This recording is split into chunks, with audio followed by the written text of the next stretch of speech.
Hey guys, konnichiwa.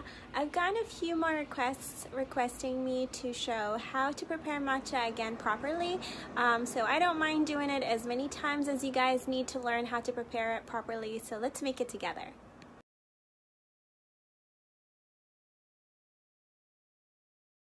So I have my kaishi paper. Today's kaishi paper is Mount Fuji, if you guys can see. And my dessert, my clean dessert for today is very simple. I'll show you how to make it. It's very easy. The chawan that I'm using today is akaraku, which is red raku. And it has Mount Fuji and the sun, so it's kind of matching my kaishi. And for the natsume, I chose a rustic natsume today.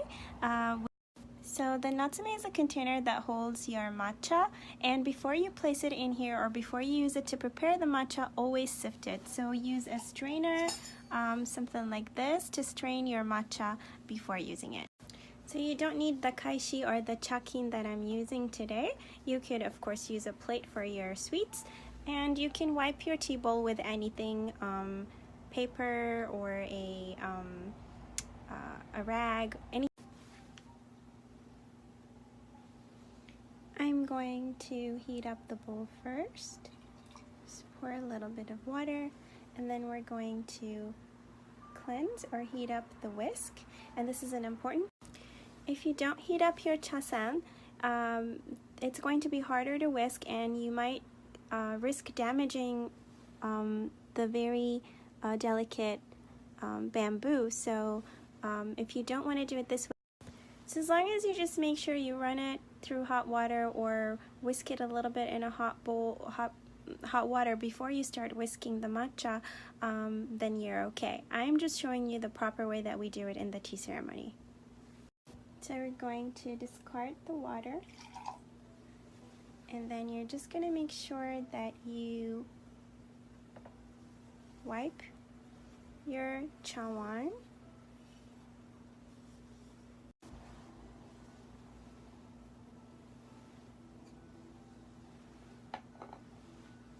We're going to use 2 chashaku of matcha, which equals to 2.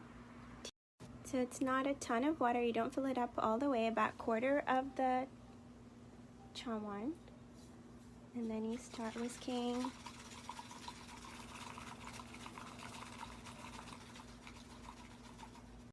And you should have a very creamy matcha. The smaller the bubbles are, the better your whisking is. And the least amount of bubble, the better. So, it should look like.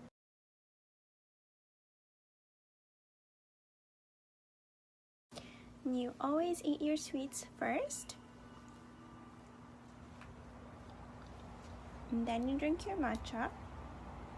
And the arch should always face away from you. So you. Now, turning the tea bowl really depends on the type of school that we are studying when we do tea ceremony.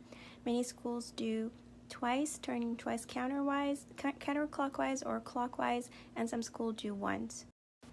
But as long as the art faces away from you, then you're okay. You place the chawan bowl on your left hand, and you hold it with your right like this, and you drink. And then the manners are that you slurp at the last. Typically, you drink it in 3 sips, and you slurp in the 3rd one to indicate that the matcha was delicious.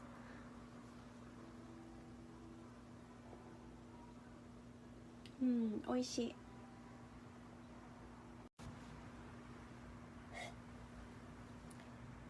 Once you are done, you wipe with your fingers where you drank, and you use the kaishi paper to wipe your fingers.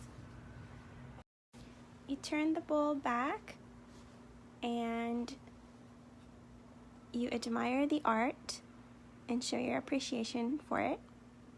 I really love this akaraku and the Mount Fuji.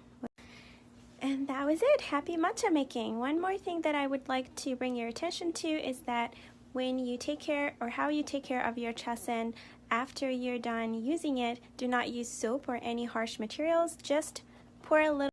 So for example, after cleaning our bowl, we can pour a little bit of water and just do a little whisking motion to clean your whisk. And then just make sure that you let it dry facing downward so that all the water comes down and doesn't get stuck inside and creates mold. So if you have a chasen holder, or this is used to dry the chasen once you're done using it. But if you don't have one, it's okay. You can just let it rest on the cover that it came with or any flat surface, as long as the water is going downwards and not getting stuck inside. It's just 3 little ingredients. You need oats, your favorite type of nuts, and honey or maple, and blend it all in the blender. Shape it into however shape or form you'd like, and then bake it in the oven for just 10 seconds.